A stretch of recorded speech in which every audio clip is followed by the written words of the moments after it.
All right, welcome back to another episode of What Did I Miss with Dennis Styles. On this podcast, I'll be covering the stuff not on my main YouTube channel at DS2 Smooth. Video just dropped, by the way, so go check that out. Ultimate Spider-Man 2024 comic. So yeah, go check that video out. But from movies and gaming reviews to movie and gaming news to anime, comic books, and anything else I feel like yapping about, episodes drop weekly. Okay, let's get into it. I guess, not get into it. The news summary for this week what's expected to come and me yapping about. I don't know where this is going. But anyways, this week we got a flurry of MCU rumors and some F4 fantastic forecasting, along with some news about the future of X-Men 97 and where that's going. And then on the DCU side of things, we got a couple nuggets of news, nothing too major, but we'll get into it. And then the non-geek stuff, non-nerd stuff, we got a bunch of first looks and trailers to get into, so that's pretty exciting. There's some interesting things on the horizon, so we'll keep some tabs on those, but we'll get into that. And on the gaming side of things, gamers can't stop being weirdos, so we'll be talking about the Assassin's Creed Shadows controversy. Stupid controversy, shouldn't even be a controversy, but we'll get in. We'll drag our feet into that.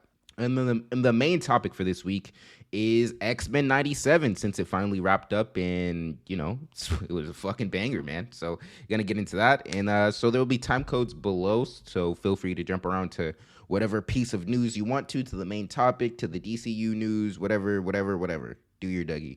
All right, let's just jump right in. Oh wait, actually, yeah, let's jump right into it. What did I miss last week? So there's a show that I was talking about a couple weeks back called The Sympathizer, which starred I don't know starring the right word, but Robert Downey Jr. was in it, and he was like playing this CIA agent, and if I'm a little fuzzy on the details, but he was playing some CIA agent, and he was just like, it was like some undercover role, and it looked like it was shot well. It looked like the performances were good, and I was something I wanted to keep an eye on, but I didn't. This show, it's literally about to wrap up, I guess, and I don't know how many episodes it was, but it was weekly, so it's about to wrap up. So it's been, what I'm trying to say, it's been on for some time, and I didn't fucking know. Like, there was no, after I saw like the first trailer, first look or whatever. This shit has not popped up on my TL like at all, which is weird. And I'm not saying I'm tapped in with everything, but usually shit that I am interested in pops back up. So that's kind of weird that didn't. And so yeah, I want to get into that. So, and then last week I was talking about the Helldivers 2 controversy with PlayStation, whatever, and all that stuff. And I was talking about how that there was regions where PSN wasn't available, and in those countries they were offering like refunds, and then the game was still banned in those countries. If you don't know what the controversy is, I don't even feel like summarizing it. Go fucking look it up yourself. Sorry about that. I just don't feel like, I was like been talking about it for like 3 weeks straight, so I just don't feel like getting into the details. But anyways, it's banned in some countries, and I was like, yeah, a lot of people aren't talking about this, and which it seems like seemingly because what am I trying to say? I'm trying to like work through this in my head from remember what I saw.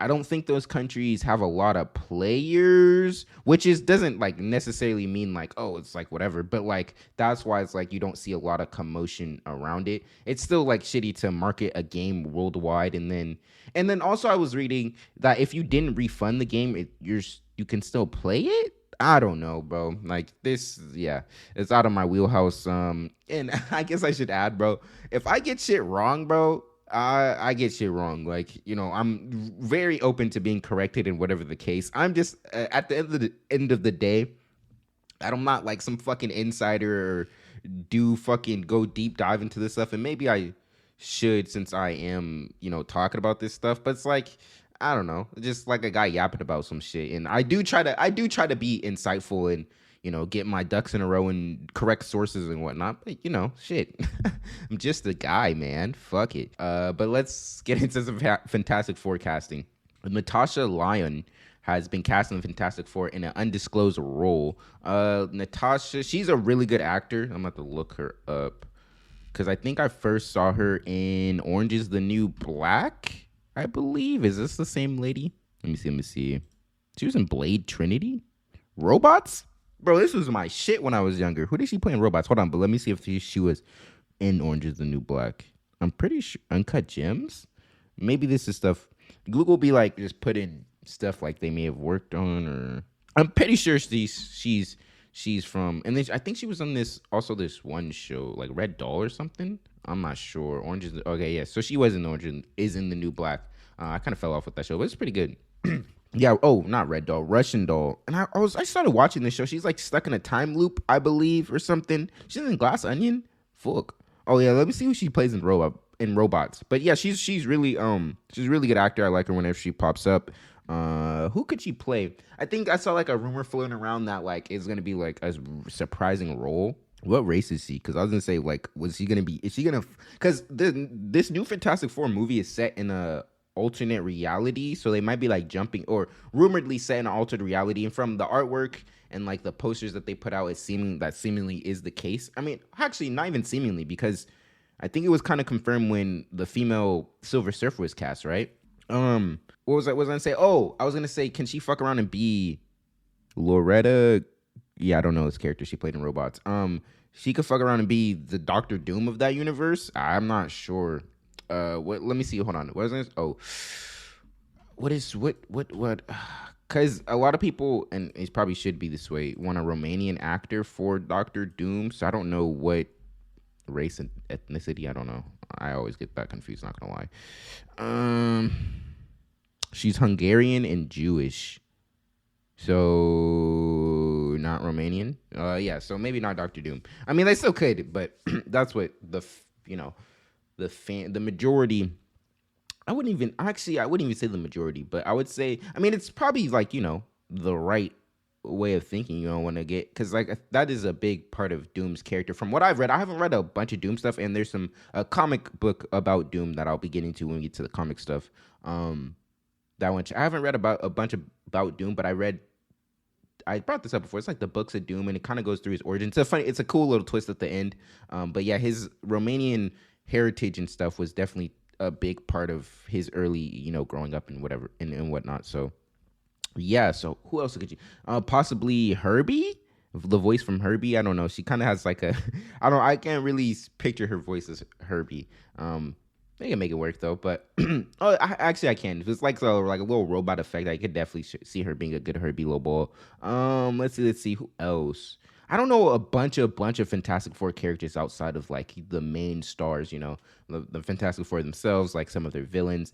Galactus, fucking Doctor Doom, Mole Man, and is Annihilus like something like a Doctor or Fantastic Four? I don't know. Let's keep it pushing. So the flurry of news, some news and rumors for MCU and whatnot. So the symbiote in the post-credit scene for Spider-Man No Way Home will play a role in Spider-Man 4. This is from Daniel Richman. Yeah,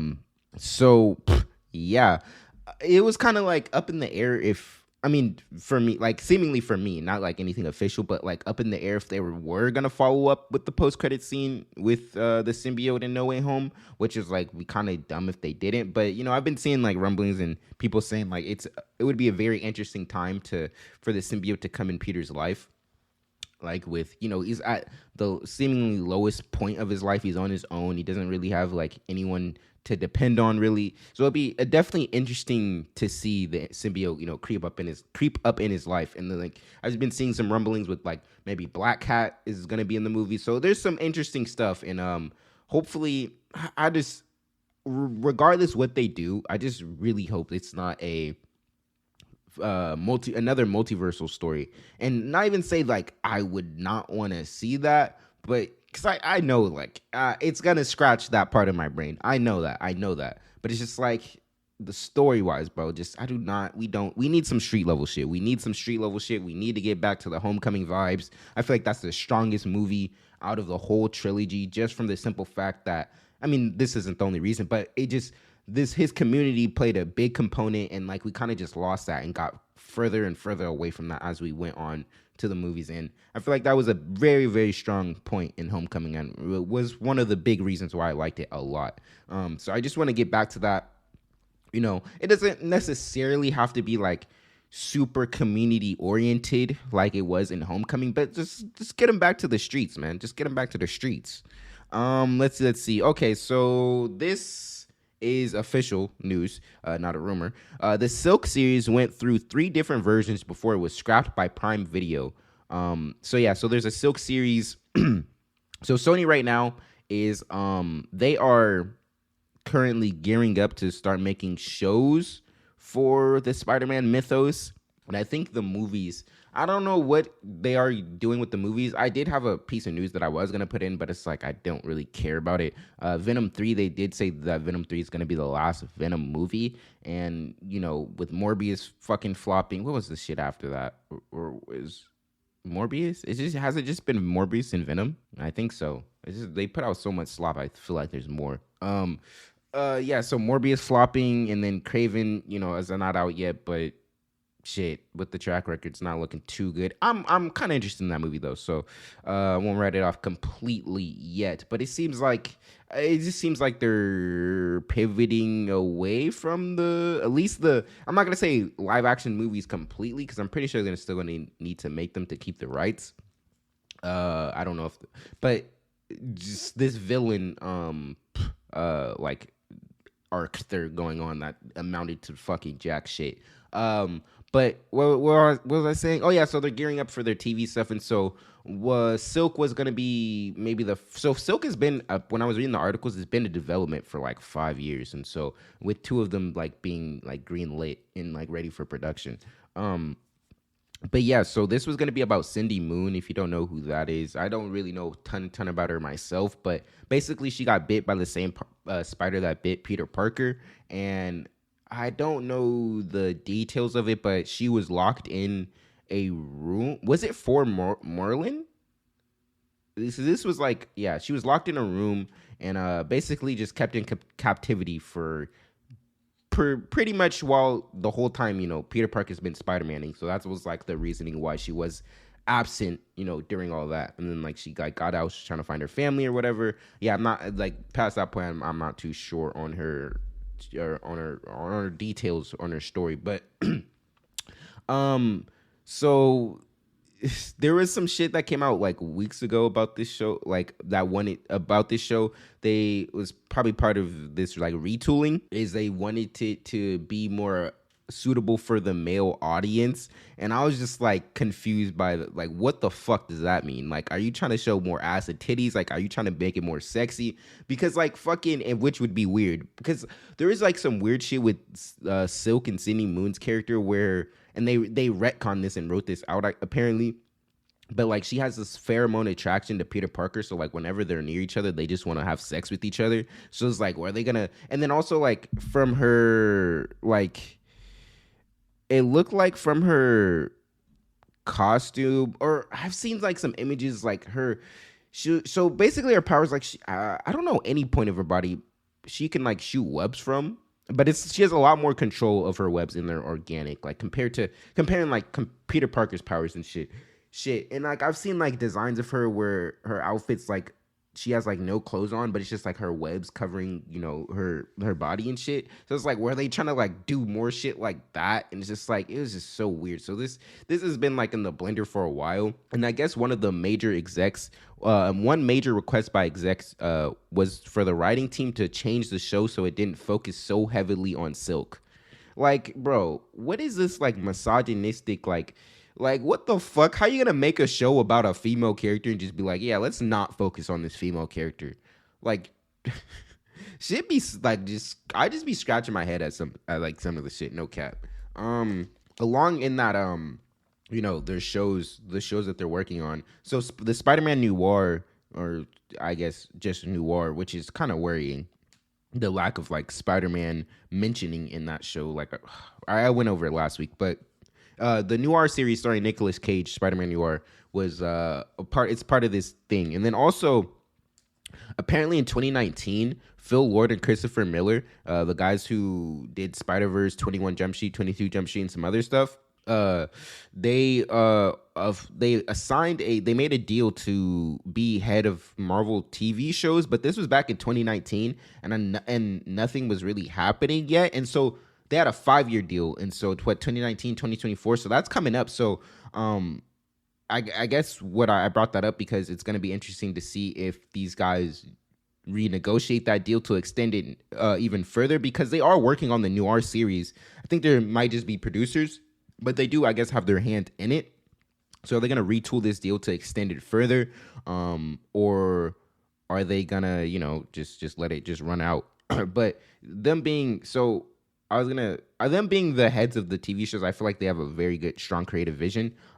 That would be good. But then what's worrisome is they did fucking crunch their artists for the Spider-Verse movies, and that's not cash money. So if any shit like that is coming with them to them working on this shit, like, you can keep it. To be honest, like, you can find someone else. But and I don't even really think they came out and apologize for that. That's at least what I've been seeing people say. I haven't seen anything official on that, but yeah, that's like, it's pretty shitty to crunch your artists. So another rumor. Midnight Suns will start filming as soon as Blade wraps production. So that's from Daniel Richmond. Midnight Suns, like, again, not super familiar with them, but super interesting concept to me, and definitely something I've been trying to get into comics. I just really haven't found anything. I was trying to find some more modern stuff, but I don't know if there is. There was some older stuff, but it's basically like supernatural Avengers team. That's like the simplistic way of putting it. Like, you'll have characters like Doctor Strange, or like, was it Doctor Voodoo or something? Blade, like Werewolf by Night, your supernatural characters, Moon Knight and whatnot. And so just on tackling some supernatural threats. Oh, there was a game as well with I gotta finish that game. But Blade was apparently gonna be some setup to that, which could be fun.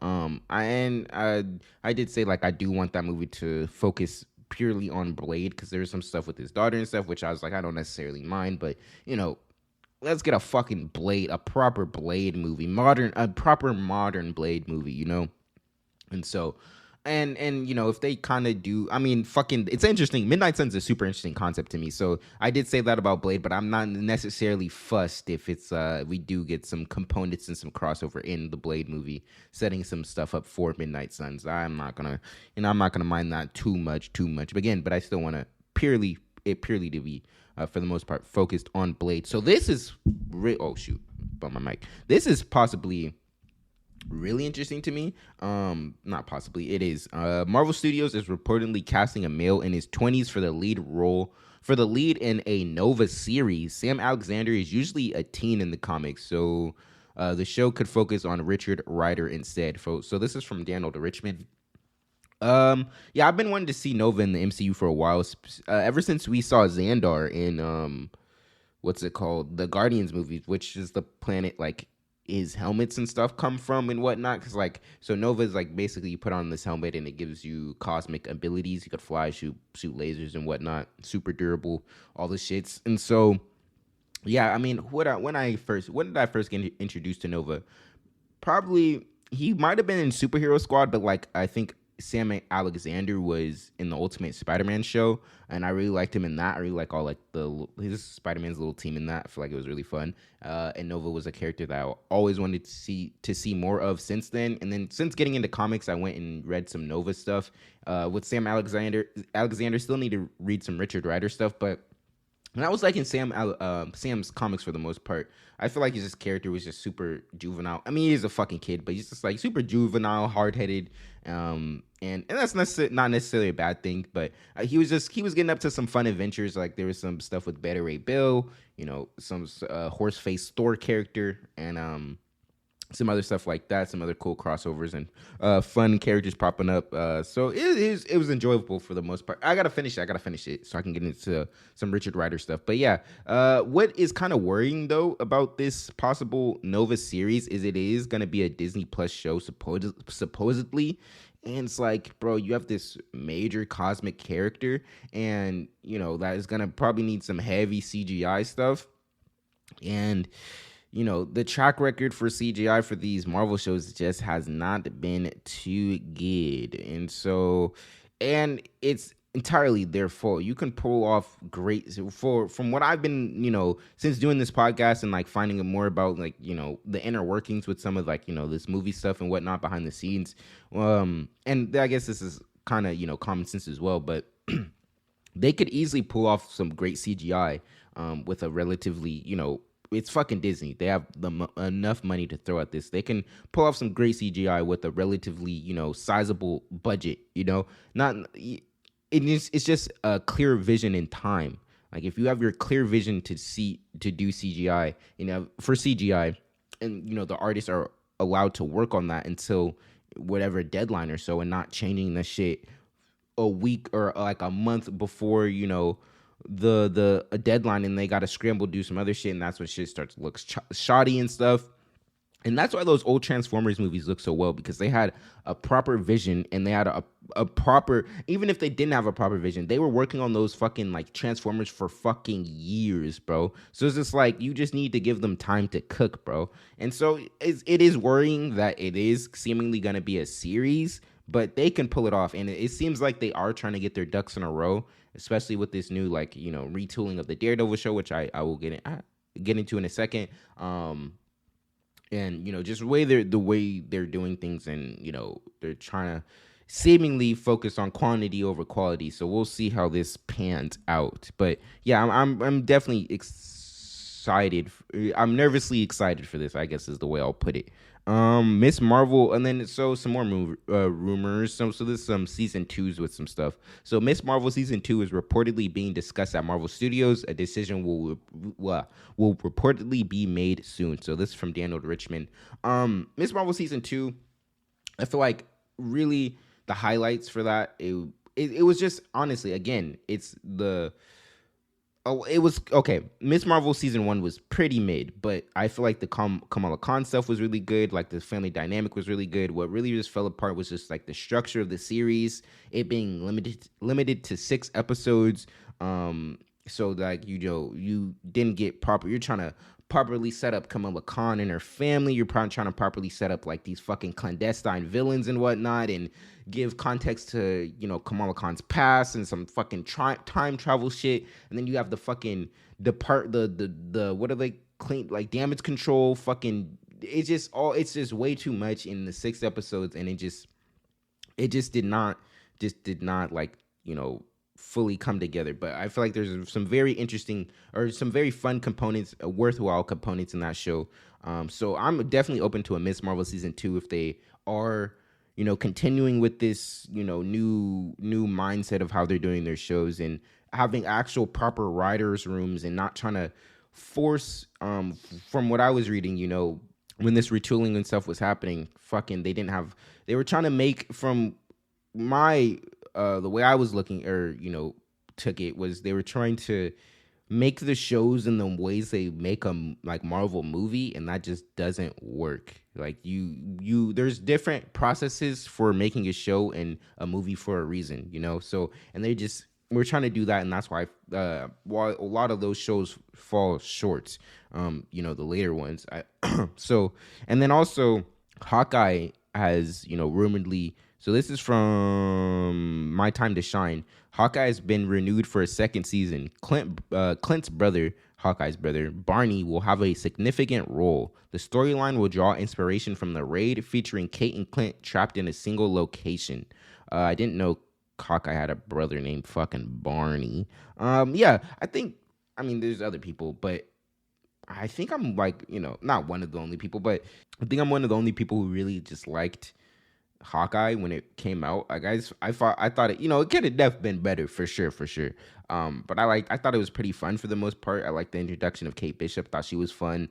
Like seeing Hawkeye and more of his trick arrows and stuff. I'm trying to remember the action. I feel like the action was, since I can't really remember, I don't think it was too crazy. But there's some good bits in it. Yeah, I liked it for the most part, so I'm open to see a season 2.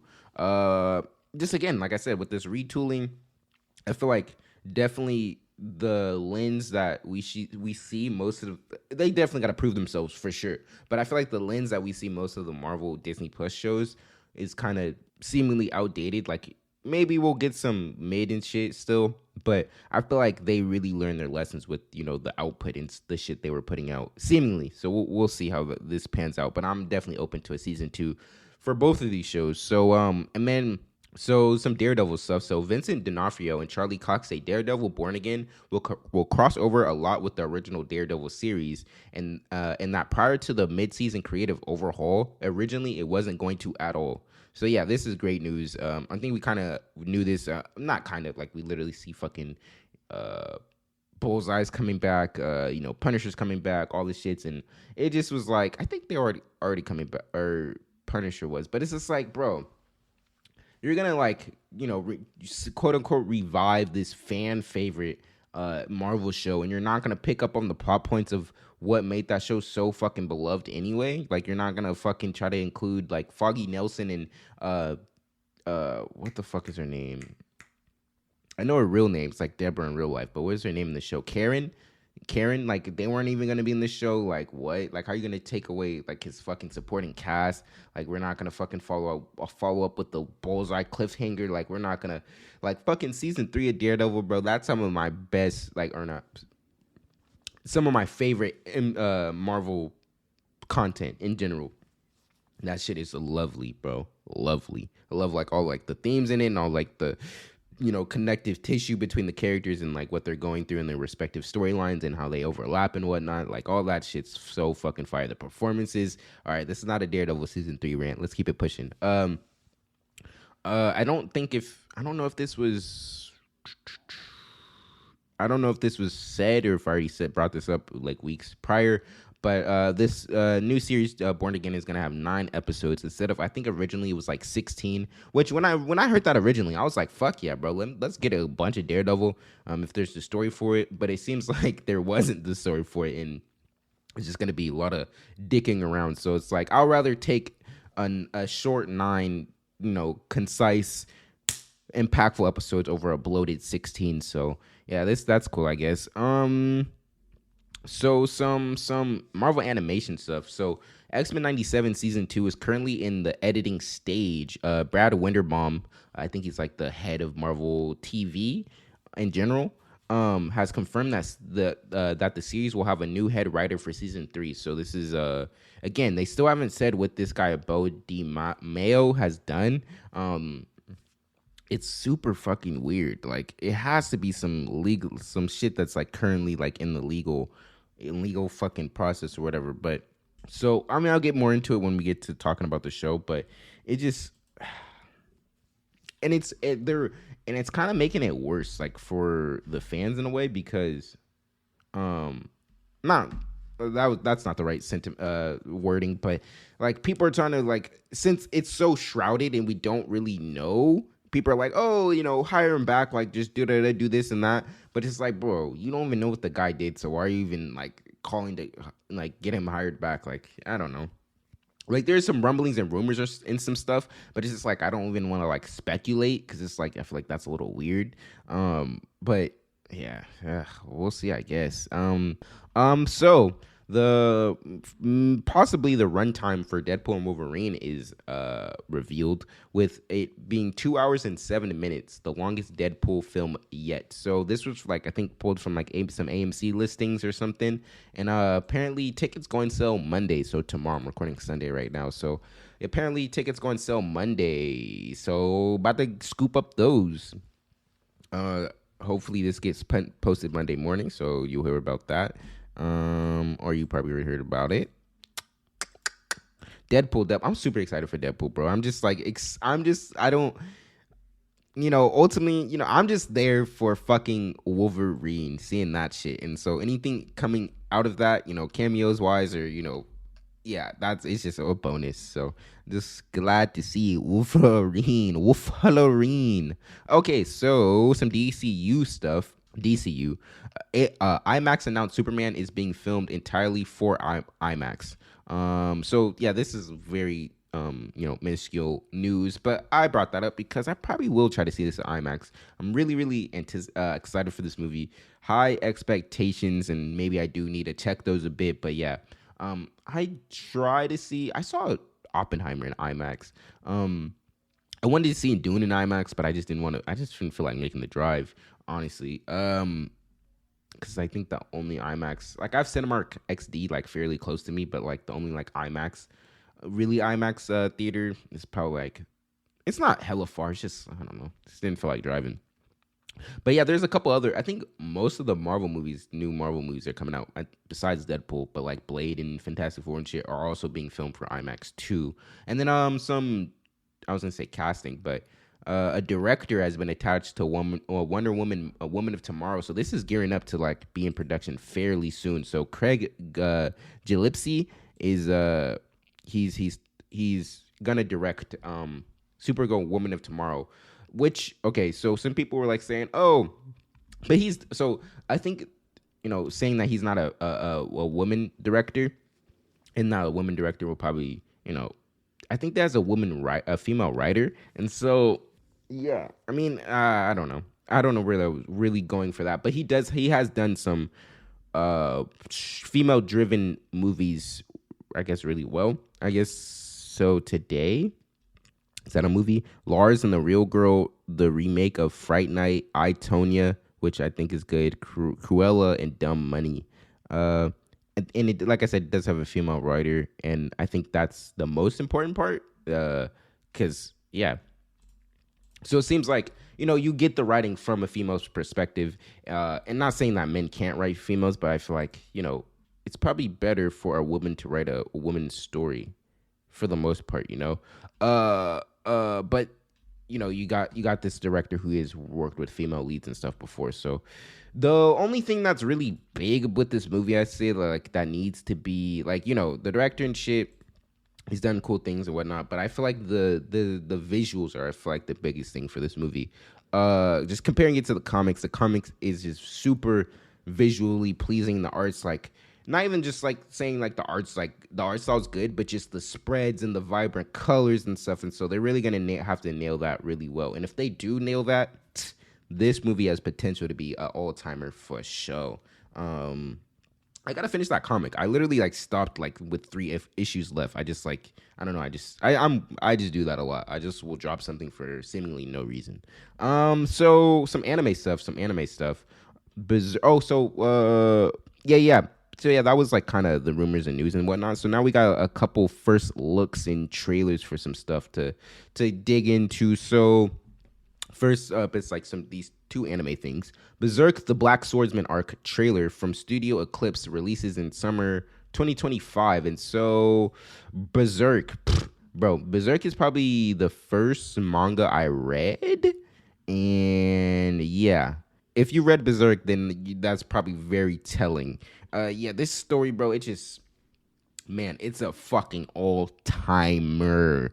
Like a really all-timer. Like I've been thinking about a Berserk reread for so long. It just the story and just it's just so much to get into. But if you aren't hip to Berserk, it's very there's a lot of violence and sexual stuff in there, so I would be weary if you're cautious about that type of stuff. So it's very violent and whatnot, guts and blood and people getting sliced in half and some more shit and everything like that, kids dying and some shit. And so yeah, but Berserk, though it being an all-timer story, has gotten some shitty ass anime adaptations. Just the fucking animations is ass, CGI just trash. But yeah, and not saying CGI animation is trash, but usually they're starting to get a lot better at it, I will say. But yeah, this trailer though, I think this is like a fan studio. Yeah, I don't know. It says Studio Eclipse, and I guess my biggest the animation and shit. I really love the score at the towards the ending a little bit of the trailer that hit really hard. So and the original. So but there is a good anime adaptation of the first arc of Berserk.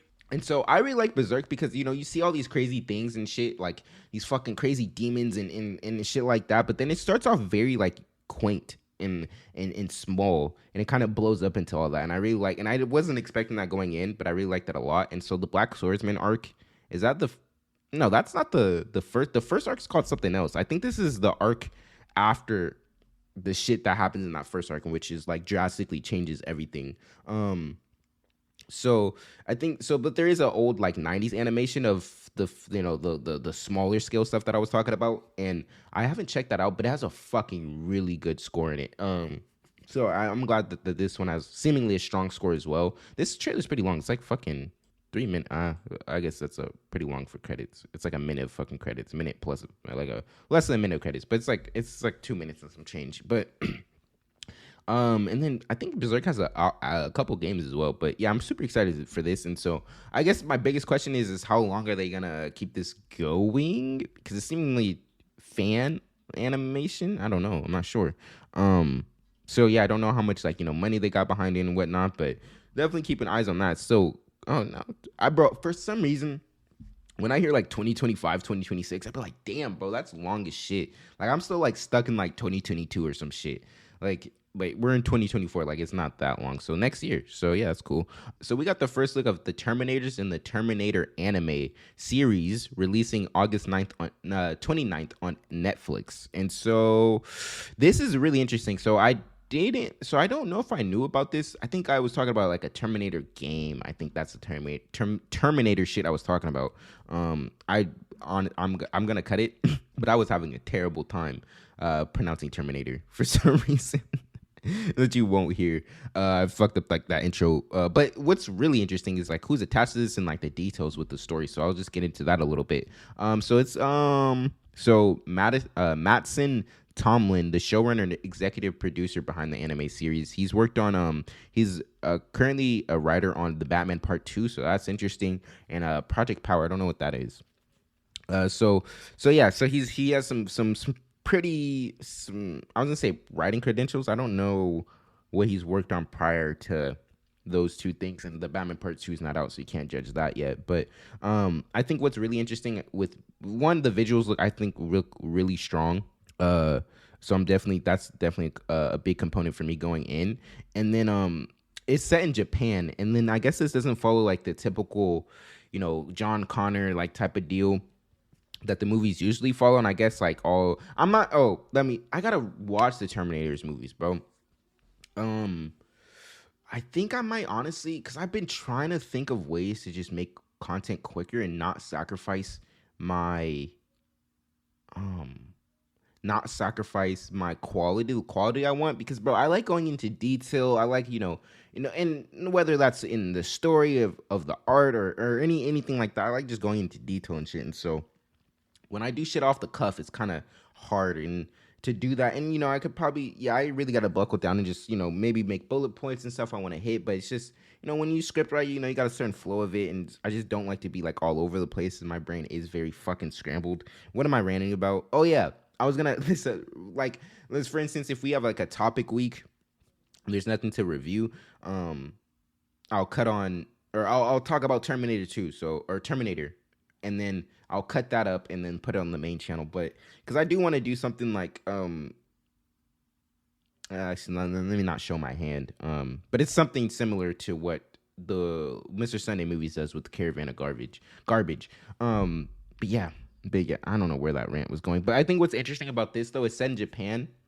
And one thing that the creator was saying going in is like, with Terminators, like it takes some shit to bring them down and stuff. And so it's like America. He was saying like with America, like a Terminator pops up, bro.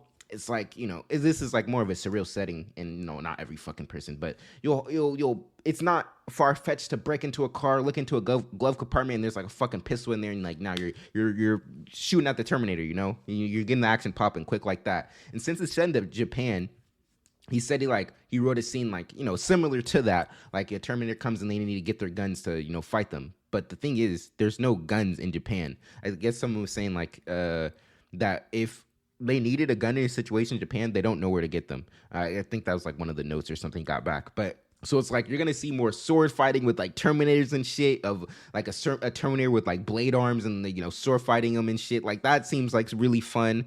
And it's just like, and what else did he say? I think it was interesting. He said there's also a definite Taxi Driver Travis Bickle kind of vibe in there. Tomlin adds, referring to Robert De Niro's iconic Martin Scorsese movie character. if I was gonna fight a Terminator, and I don't have guns, what are the weapons that I could concoct? So it seems like they're gonna just need to pull out whatever they can to get up with a Terminator. So I feel like that's really fun. So yeah, it takes place primarily in Japan in the year 1997, I guess on the cusp of Judgment Day. Again, I'm not like super familiar with Terminator lore, so apologies. So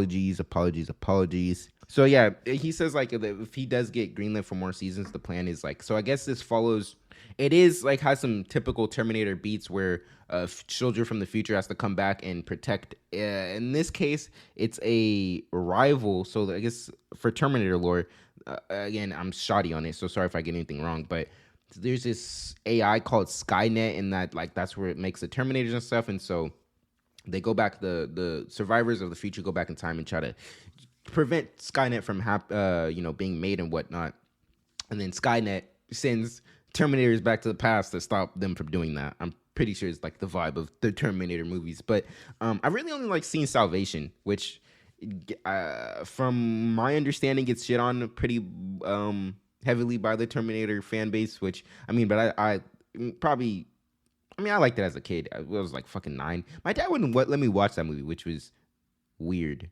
It was like PG-13, but then this man will let me watch fucking Indiana Jones, and them fucking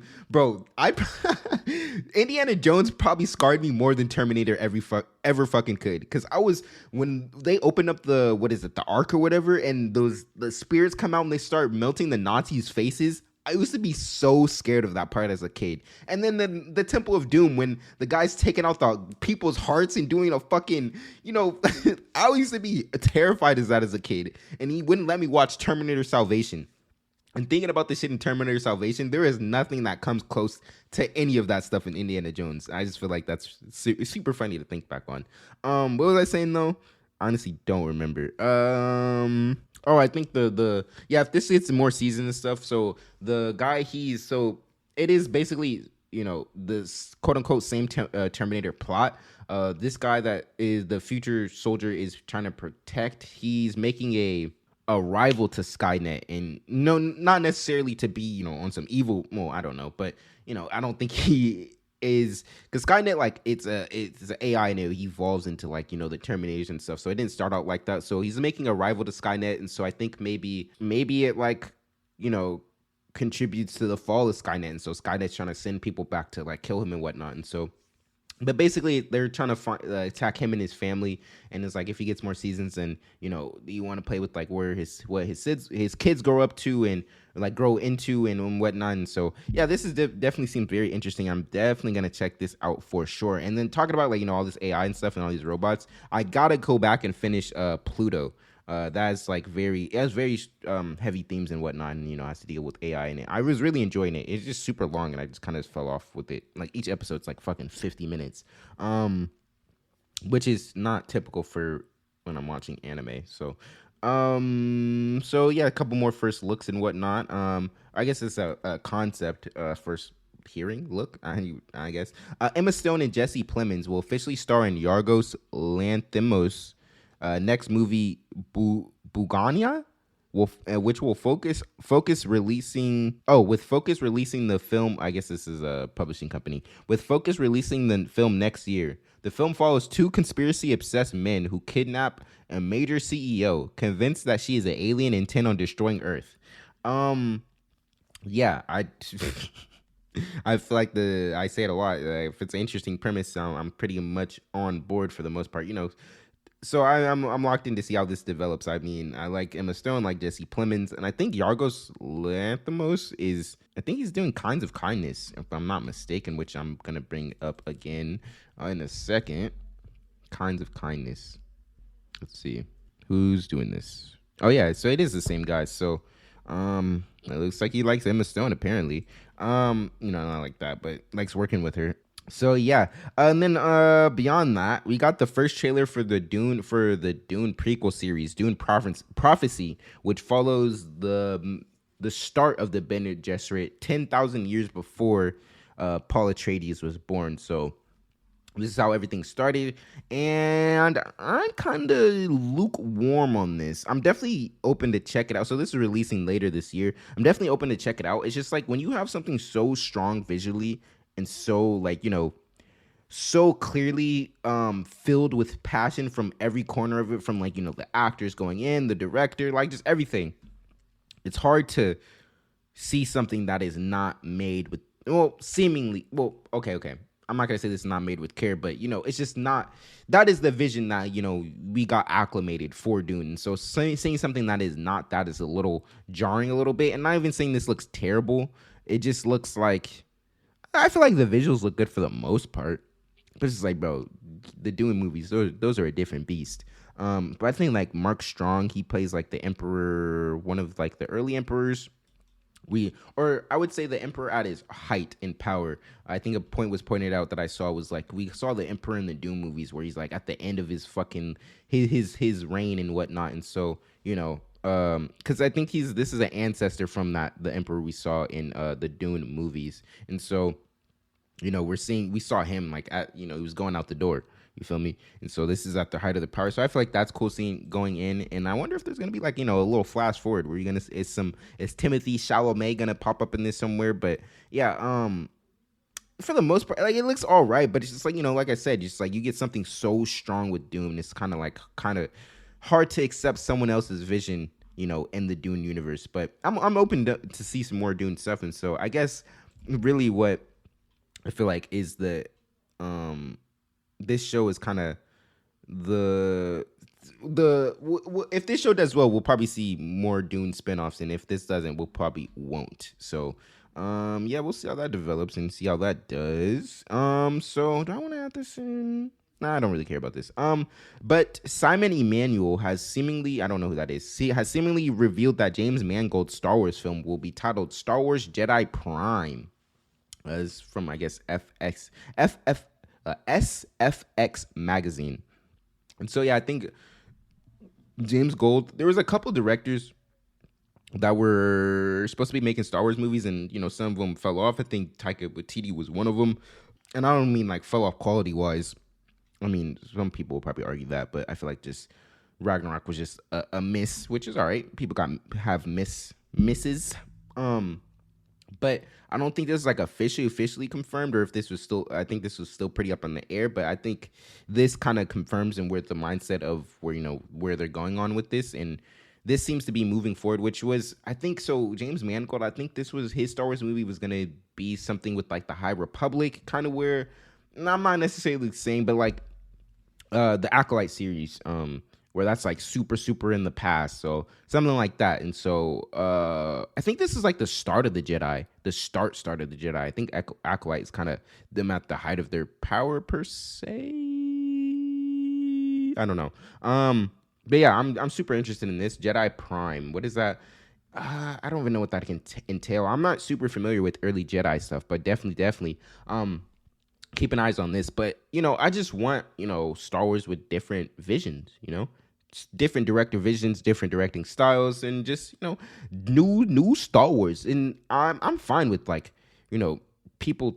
It's just, as long as it's fucking planned out, bro. Like just don't just start doing shit. Just whatever. So we got the first look at this upcoming Green Lantern fan film. This is, I don't really know anything about this. Just the costumes on it look fucking great, which is really funny compared, like, this fan film has better costumes than, I'm gonna retweet it on my What Did I Miss podcast Twitter. So if you want to go check that out, you could look at that. But yeah, the costumes look really good. It's just funny compared to the Green Lantern movie that we got. Yeah. Let's see. Where was I? So I was talking about Kinds of Kindness. So yeah, that's the same director of that one film, The Alien Lady or CEO. But we got like the first like look or clip from it, and it's just William Dafoe's character talking to Jesse Plemons, and he's like, it's like this weird. I like the way it's shot. Like I think the lighting, color grading, whatever looks good. It's shot well. But he's just like telling Jesse Plemons, he's just like kind of being like super, I wouldn't even say passive aggressive because he's fucking pretty direct, but he's being super controlling, that's the word, with Jesse Plemons. And like he's like, oh, I told you got to lose a few pounds. You look better, slimmer or something. It's like, I told you that last time I saw you. And he was like, yeah, I know. He's like, I know. But he's like, but you gained even more weight since then. And he was like saying like, oh, your hair looks, what's it called? Better that way. Just let it grow out a little bit more, and then like it'll be perfect or some shit like that. So he was being. I don't even know what the fuck this movie. I think I did. Oh, I did look up the synopsis. 3 stories revolve around a man who tries to take control of his own life, a policeman whose wife seems like a different person, and a woman who searches for someone with a special ability. Yeah. Like I still can't really get a read on this movie, bro. And I like that. I really like that. Like just going into something like not really knowing what it is. So I'm gonna try to keep it that way. So have they released a trailer for it? I don't think they did. So beyond the first trailer, I'll probably be done talking about it. Will Smith says him and Michael B. Jordan have some really solid ideas for I Am Legend 2. Yeah, so this has, I think, been talked about for a minute. I don't know if Michael B. Jordan has always been involved or was he the original one involved. I'm not sure. But yeah, I'm down to clown with this, whether that's Michael B. Jordan is a new character in the I Am Legend universe, whether he ends up running to Will Smith's character, because I think they're going with the ending where he survives, because there's an ending where he sacrifices himself and there's an ending where he survives. I really, really loved this movie when I was a kid, and I'm pretty sure it still holds up now. I think it's still solid for the most part. I'm trying to think of the last time I watched it. It wasn't, super like long ago, like when I first like seen it as a kid. I've seen it multiple times since then. So for the most part, I think it holds up. But yeah, I'm definitely down to see more in the I Am Legend universe for sure. Oh, a new John Wick spinoff film is in the works, and it focuses on Donnie Yen's character, Kane. Filming begins next year in Hong Kong, so they're getting the ball rolling this quick. And when I did my John Wick 4 review, which is on my YouTube channel, I definitely said I wanted to see more of Kane, so this is really fun. So Kane, he was like this blind character in John Wick 4. They butt heads at first and they end up, working with him. But he was just a super fun character. Liked his, his comedic moments, and I loved his action stuff. He had some really, really fun action in there. So as long as they keep that up, with the action, like great choreography and stuff, I'm down to clown for sure. So we got some real quick before we get into the gaming stuff. We got some I don't even know what to call this. First ratings or so. But anyways, Francis Ford Coppola's Megalopolis debuts with a 38% on Rotten Tomatoes, described by some as a truly insufferable mess, whilst others call it the crazy work of an ambitious madman. It got a 7-minute plus standing ovation at Cannes, along with some boos. Bro, the more I hear about this movie, the more it makes me want to see it. Cause it's like not the weird shit that I talked about the last week, but just the process to get this movie made, and like just like, what the fuck, bro? What is this movie gonna be? Because along with this, I've seen some people say, "Oh, this was like one of the fucking his greatest work like ever. Oh, this movie's fucking dog shit. Like, it doesn't make any sense." So it's just like, where is this movie? Like, what level, or like, what side of the coin is that gonna be on? So that's interesting in itself. But then also, like,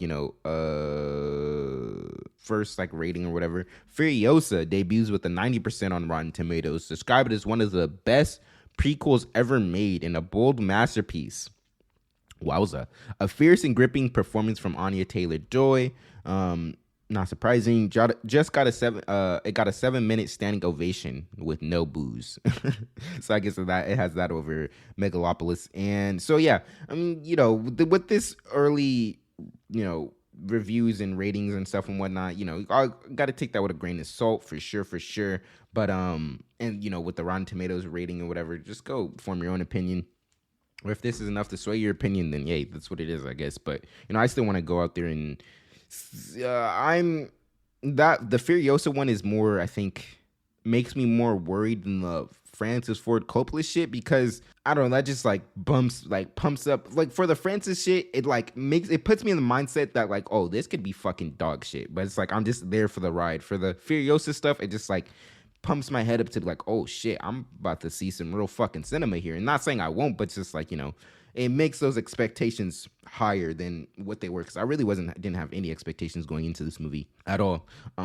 Comparatively to the Fury Road, I guess, but like, it's just like I wasn't really expecting anything too crazy. So the last thing before I get into the gaming stuff is cable. I keep, so a bunch of streaming services are teaming up to create put their streaming services in bundles. Like I think Disney Plus, they have Hulu and stuff, is teaming up with Max and like some other stuff. So I keep saying cable's coming back, but then I didn't really realize, though. Someone brought up a great point on Twitter.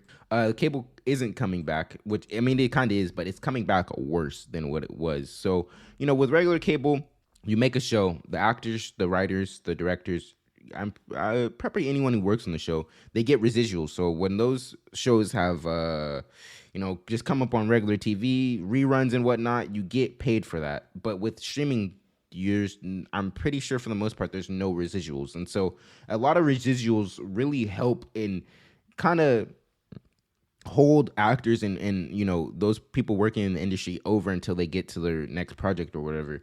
And so, but with all these streaming services coming up, there's no residuals, and so so that sucks. So it's like we're probably gonna see this stuff shift, and then we're gonna see it shift into something worse, and then we're probably gonna get a couple years down the line. So on the gaming side of things, the layoff purge sadly continues. Phoenix Labs, the studio behind the popular multiplayer action RPG Dauntless, has laid off over 100 developers and canceled all other projects in development. The fate of the company is unknown at the moment. So yeah, another round of layoffs hitting the industry. That is always bad to hear. But I think on the good side of some good stuff, some people getting jobs. Activision has formed Elsewhere Entertainment, a new studio in Poland, helmed by ex-veterans from CDPR, Naughty Dog, Ubisoft, and more. The team is currently recruiting for narrative-based and genre-playing divining AAA franchises. Hold on. So yeah, this is, I think.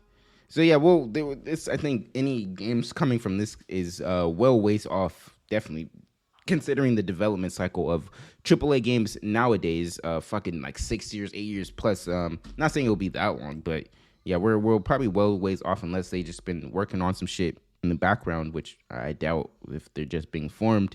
But yeah, so which I'm trying to see. So storytelling experts who have previously worked on franchises including The Last of Us, Uncharted, The Witcher, Cyberpunk, Destiny, and The Division, and Far Cry. So yeah, it's gonna be interesting to see what pops up out of that. I don't really have any more insight to give on that.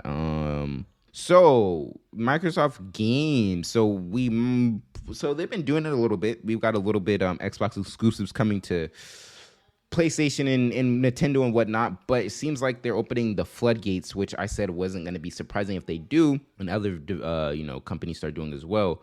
So yeah, there's apparently going to be no red line around which Xbox games will launch on PlayStation. So it looks like we might be getting Halo, fucking Gears, fucking what else? Damn, is that like their biggest fucking franchises? I don't know. I think one of the biggest. So there's this game called like State of Decay 2, or State of Decay, that was on Xbox that I always wanted to check out. I think my friend had it. I played like a little bit of it, ended up like liking it a little bit, and so it's like stuff like that. I'm excited. I think what's interesting is what's that gonna do to the online communities for these games. A lot of online games are starting to be cross-platform and stuff. So is this gonna like boost the online player count of something like, Halo Infinite, or if fucking the old Halo games come back? Are they gonna, I don't know if those servers are down, like, for Halo 2 and shit like that, but are they gonna reopen servers? Are they gonna maintain them? I feel like this is more, I think, interesting for the online aspect of some of these Xbox games. But yeah, I'm definitely excited to, check out some Xbox games that I wasn't able to check out because I didn't have a fucking PlayStation, or I didn't have an Xbox. I had a PlayStation. Sean Kimmel reveals he's put in 60 to 80 hours of voice acting into Sparking Zero, probably longer. And he says that everyone will love it when it comes out. So let's not super significant, but that's cool to see that they're. I guess it's going to be interesting to see what other English voice actors are they bringing back. They got to bring back the whole shebang, right? Like, obviously, I feel like, Vegeta's kind of, no brainer, but I mean, like, for Krillin, Trunks, Gohan, all this shit's like that, like, our other English voice actors coming back. Some good news, I guess, from EA, which they're doing some weird shit with, like, they want to put AI and fucking ads in their games. Generative AI. EA they're reportedly going to divert 100% of the Immortals Avium net sales to the studio that made it, Ascent Studios. And so usually, I guess, like, a portion of, like, the revenue sales would go to the publishing company, aka EA, but they are giving 100% of that, revenue and income back into the studio, which is good. And I think this was because that they did make a compromise to put the game on EA subscription pass and EA and Game Pass, I think. But it's just like, bro, these subscriptions are crazy, no cap. But fuck. Do I even want to get into this Assassin's Creed controversy? I kind of been yapping for a bit, and I just kind of want to get to X-Men, not going to lie. There's some, like, comic stuff, but... Actually, no. Oh, fuck. I already passed Xbox shit. Yeah, so... Oh, my God. Bro, gamers... So, is anyone surprised? Why is anyone surprised about this? These are the same type of gamers who classify the hard R N-word as a gamer word and justify it to be used in COD lobbies and shit. Bro, I'm not throwing an overall blanket on fucking gamers, bro, but racism is very rampant in the gaming community, and it's the gaming word is a fucking clear indicator of that. Like, oh my God, bro. So basically the controversy is, which shouldn't be a fucking controversy, it's gonna sound like I'm mad because I am kind of mad, is, bro, racists are so fucking funny to me, bro, because, like, they try to hide their racistness in whatever way they can and justify it in whatever way they can, and it doesn't even make fucking sense half the time, 90% of the time. And so Assassin's Creed is releasing,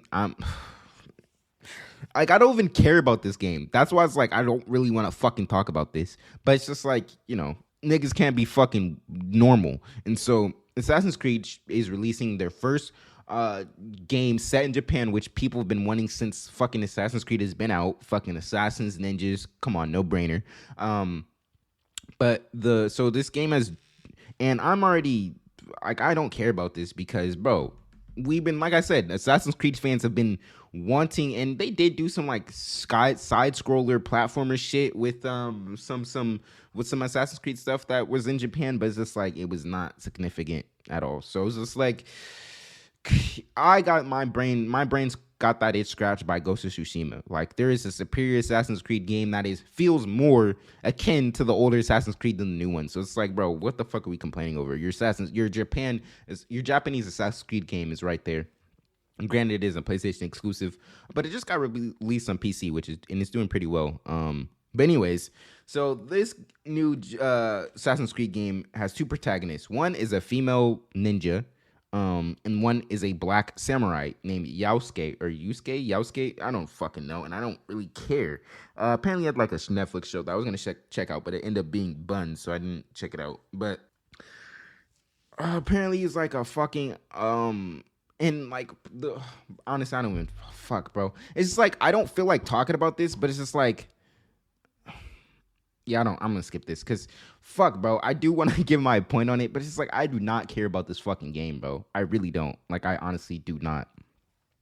But yeah, like, he was, I guess, a fucking samurai in, feudal Japan and whatnot, and maybe he wasn't a samurai. Like, maybe he was just on retainer. He was just like, it's just like tomato, the semantics, the fucking little finer details. But it's like the racists are latching on to, he wasn't a samurai. Why is he in this game? Why are we playing as him if he wasn't a real samurai? Okay, buddy.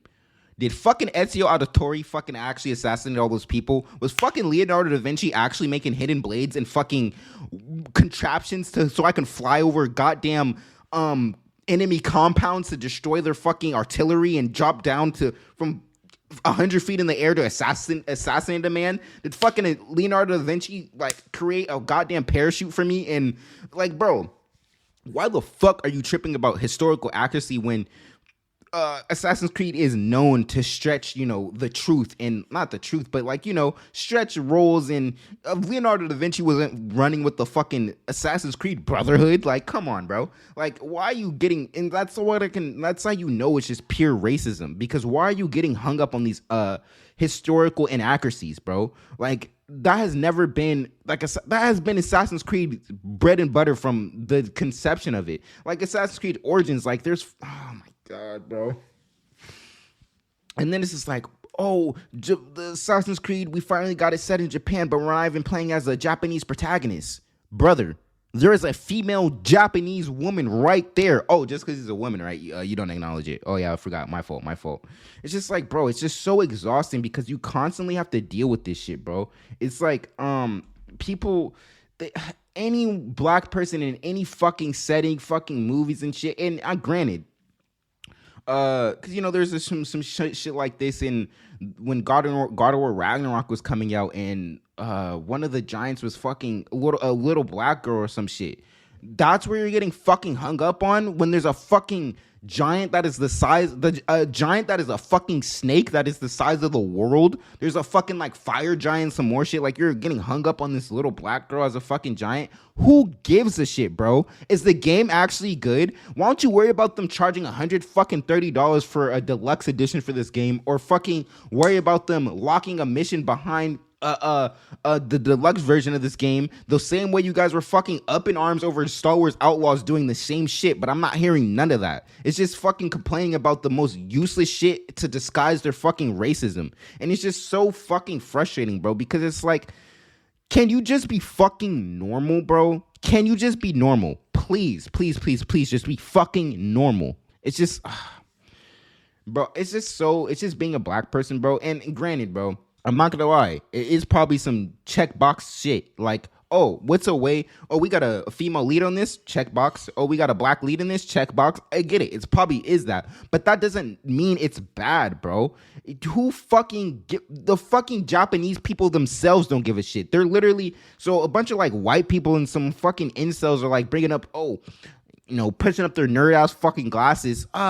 Actually, Yasuke was actually a retainer. He wasn't actually a samurai. And then you have fucking descendants of fucking Nobunaga, or whatever the fucking samurai's name was, going out and saying, yeah, he's actually doing this, and multiple Japanese people coming out, and Yasuke, he's actually pretty well respected in Japanese culture. There's multiple fucking manga reference Yasuke. There's multiple fucking games that reference Yasuke. And it's just like, bro, oh my goodness, like, you fucking incels, like, you literally need to be, fuck, bro.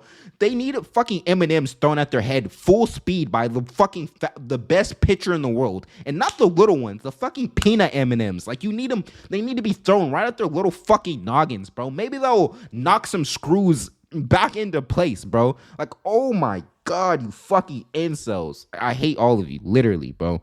Let's keep it pushing though. That was a crazy rant, bro. Oh man, I might post that on my YouTube. That's pretty fucking funny. But anyways, so probably should have grouped this in with the Xbox stuff.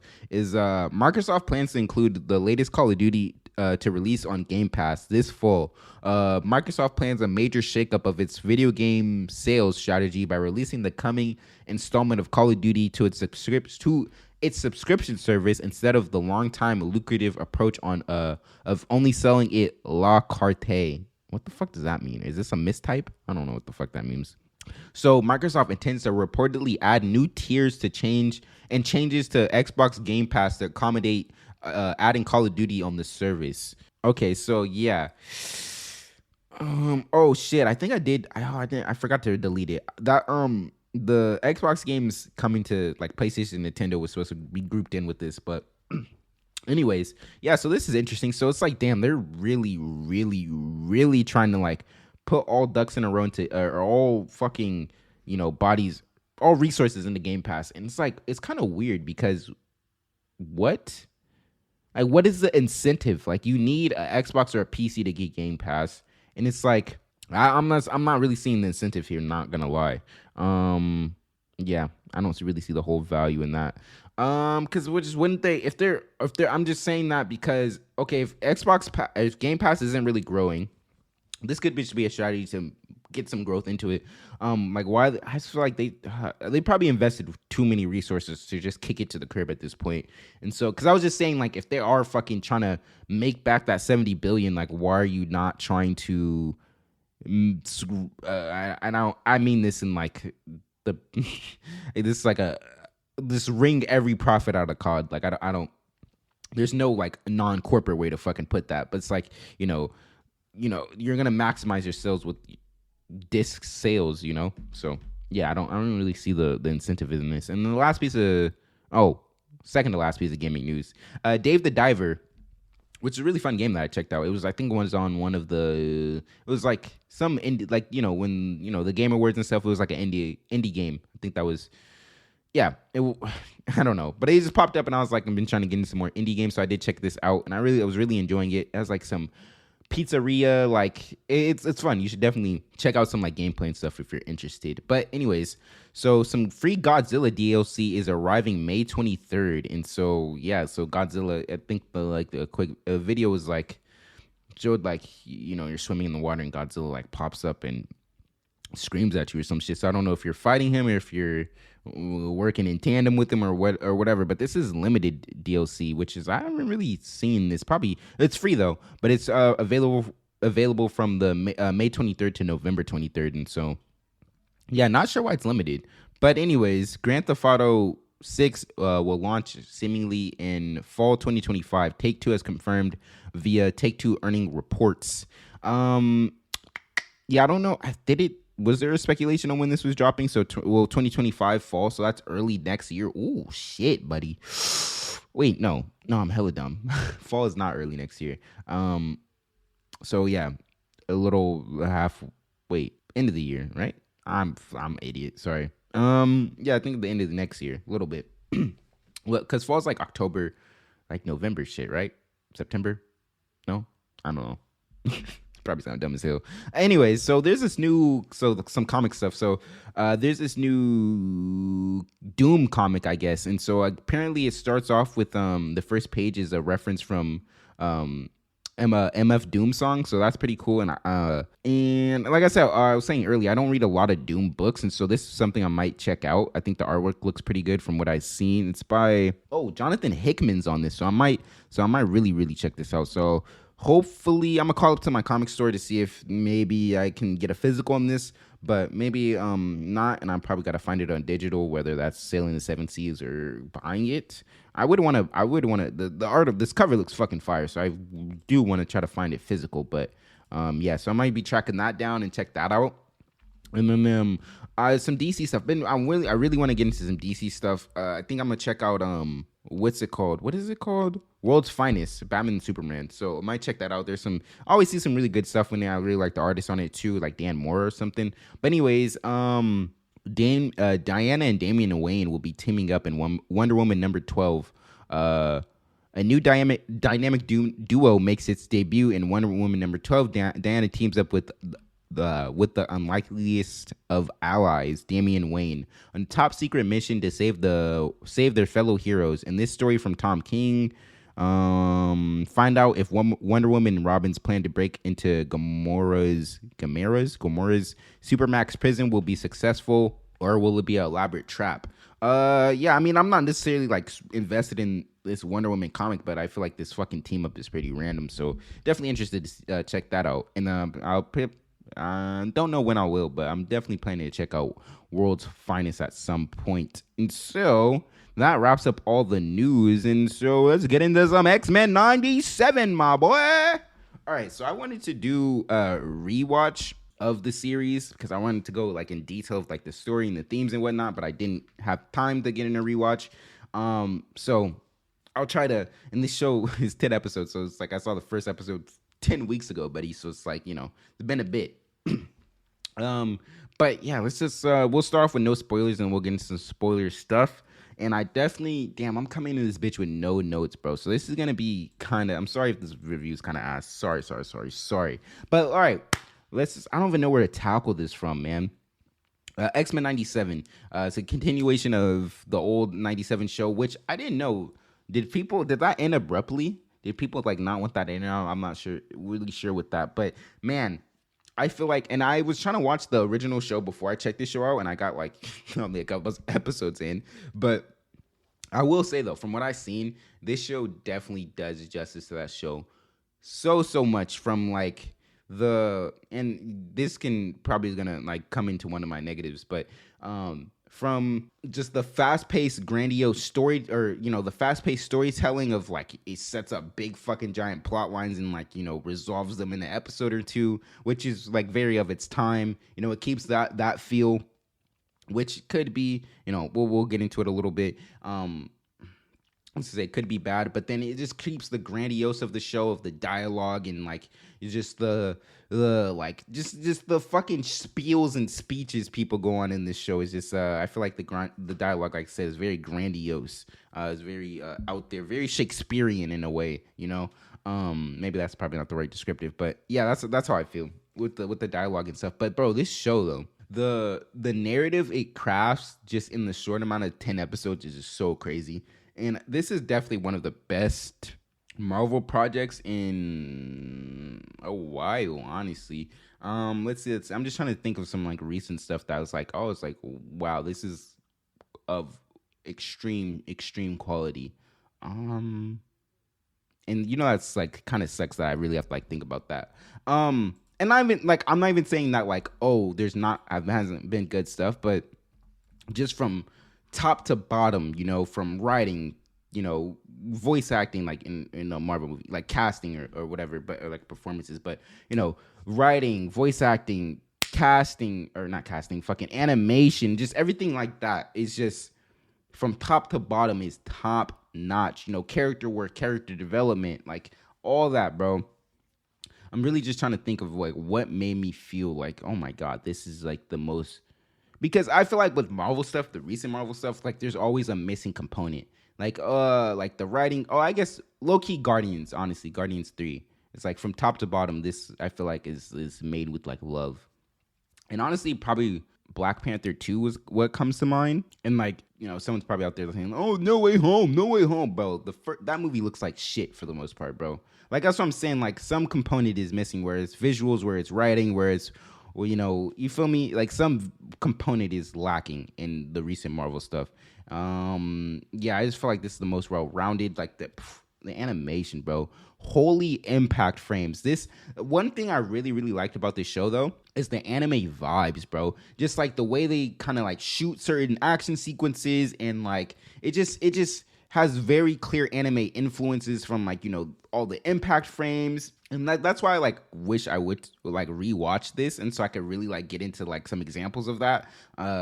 I would say like a lot of the stuff with the Rogue is what come to mind, like with some anime stuff. And just the buttery, along with like the animation, the choreography of the fights, bro. Oh my gosh, like the way powers are used, and I fucking Cyclops, bro. I love Cyclops' power usage in this show so much. It really highlights that his powers aren't just lasers, and it's like a concussive blast. Like he uses them to push himself like backwards and like reposition himself, and it move along the battlefield and stuff, and just slide around. It's just so fucking good, bro. And you could bro, I really love Cyclops in this show so much, and I didn't get it before because I like wasn't deep into comics. And with the Fox movies, bro, he gets fucking shafted, bro. He's on the sidelines, some crazy, and just to see how like more of a better representation of his character in this, I understand. He's that guy. He's pretty fucking cool, not gonna lie. It's like I never disliked Cyclops. It's just like the stuff that I seen him in, it wasn't like the best representation of him. And I didn't really check out a whole lot of like the X-Men shows, like X-Men Evolution, and in which he could have had a better role in there. Or what it was like, there was another one, I think, Wolverine in the X-Men. Like, I caught bits and pieces of those shows here and there, but I never sat down and watched those all the way through. But speaking of, Wolverine and the X-Men, I loved Wolverine's role in this. Some Wolverine fans have complained a little bit, like that he's not in the show as much. But bro, his role it's perfect. Like he's Wolverine, I think, in speaking of the Fox, going back to the Fox movies, like he's literally the highlight in almost every one of those movies. Granted, a handful of them, and so it's just like to see him take more of a sideline role. And bro, one of Wolverine's probably like my top 3 favorite characters, and so it's like I didn't even mind seeing him not even get any play because the play that he did get was impactful. Whether that was like a dope action scene, whether that's just dropping a negative knowledge on, it's just like he's playing his role, and I feel like that is where he kind of works best in this X-Men setting. And there are probably, instances of him, being the forefront in some X-Men stories, but that's where his character is. He pops in and out. He goes and fucking goes and his own adventure, fucking goes to Japan or whatever, or he goes and is on one of the other numerous teams that he's a part of, and he just comes back and he's like, oh shit, what's popping for today? Like, I just really loved his involvement in this. I love all the character work in this, and I wish I would have went back and watched the original series, because there is some stuff that it is a continuation, so they definitely build upon, and they do a good job of easing you into the newcomers, into what's happening and stuff. But it's just like, damn, I love lore. I love getting that extra context. So it's like, damn, I wish I had that extra contents to this, this Mr. Sinister and Madeline shit that's going on. It's like, so it's just like, I wish I would have went and rewatched it. But even without rewatching the original, bro, you'll still have a fucking phenomenal time with this show. Just like, yeah, I love all the character work. I literally love, but I love Storm stuff in this show. I've seen some fucking Storm complaints of people saying she didn't get enough screen time. She has like a whole 2 episodes dedicated to her, and then she has like there's some great Storm moments, Omega level mutant moments with Storm in this show. Definitely showcases her powers a lot more. Again, I like some of those movies for the most part, but it's like, damn, seeing some proper X-Men shit makes you see how bad they fumbled the ball with the characters in that movie. It probably is definitely gonna, it's like, it's not gonna probably change how I feel about them per se, but it's just gonna like, damn, they missed the mark on that, or they could have done a little bit more with this or this or that. And so I think I'll still like them for the same, but it's just like, damn, you really, really see the fumble there. But what is some stuff? On the character designs, I love the character design so much in this show. Morphs fucking, and that's kind of spoilers, but they get some like new costumes which aren't as good as like the ones that they originally have in, at the start of the season, but it's whatever. But love all the outfits in this. I love, bro, Wolverine. Just seeing him. And so, okay, back to the animation a little bit. There's like, so this is mixed with like some 3D and a CGI animation, which was said like, before the show came out, and I was very hesitant on how that would look. And I don't mind CGI in my animation and stuff. You just gotta, it's usually not used well, but when it's like integrated in well in this, I think this is one of the probably the best example that I've seen it in. Like, it's just so well weaved into the 2D animation and in the hand-drawn stuff.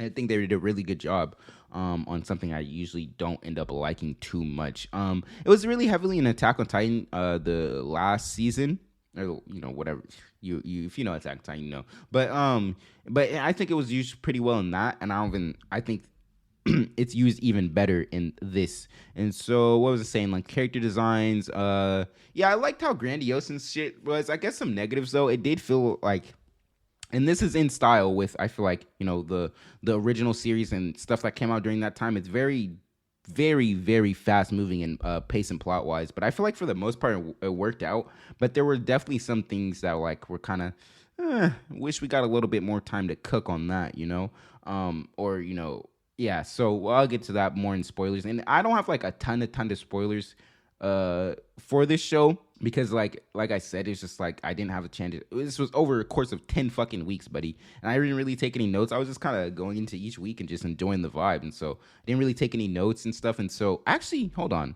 I think I might, because I was watching I was taking a little notes, and I kind of stopped, like, because I was watching, let's see, hold on. Okay, maybe not. Cap about that. So yeah, it's just like all the spoiler stuff probably has like super specific, just big moments. But like, yeah, I don't really have anything to spoil like with the themes and stuff. which maybe I'll, yeah, it really sucks I didn't really get to do a rewatch of this because I really wanted to dive, because there are some heavy themes in this which I do enjoy, that I did enjoy a lot, like a lot of relations to, like, race and oppression and stuff like that. So, and that's like kind of the whole vibe of X-Men. And one thing is, getting into some slight X-Men comics, and we've seen this show, is like the soap opera-ness of everything, the drama of it all, like love triangles and shit like that. I really enjoyed. What are some other non-spoiler things I could say? I don't really know. My mind's kind of blanking, not gonna lie. I just like, overall, just like you could really just tell the care that was put into this narrative, the animation, just every goddamn, now I have the fucking hiccups. Shit. Oh no, I'm just gonna try to eradicate these real quick. Reset my breathing, because that's what hiccups is, right? It's like when your breathing's like not. I have like this method, bro. You just like take a really deep breath in, and you swallow like really hard.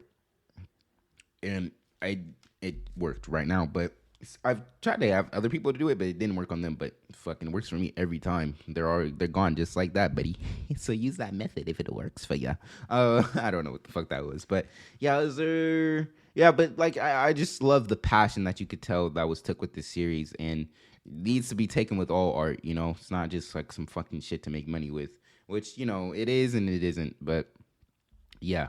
Fuck, I don't really think I have anything non-spoilery, so let's just hop into the rating real quick. So yeah, with this rating, bro, I just feel like the animation was fucking superb, the storytelling was superb, the characters were superb.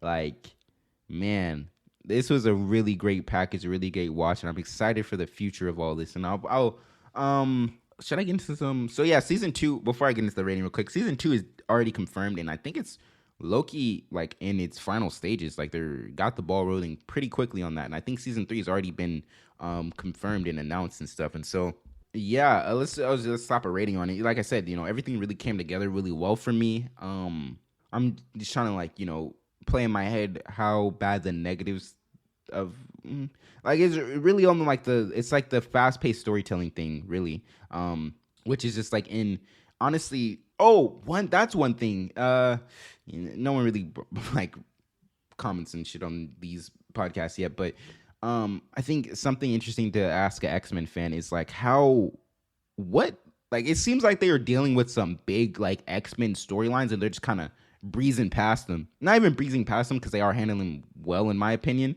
At least like it's being conveyed well to me. I don't know how it relates to, like, the actual storyline in the comics, but it seems like they're doing some really big things really quickly.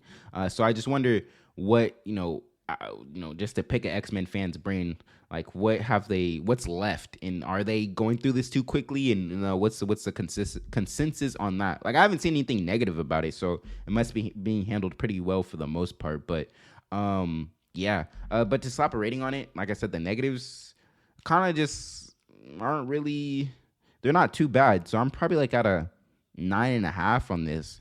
Maybe a 9.5. I think there's some head scratching story moments, but I feel like in the grand scheme of things, you kind of can just overlook.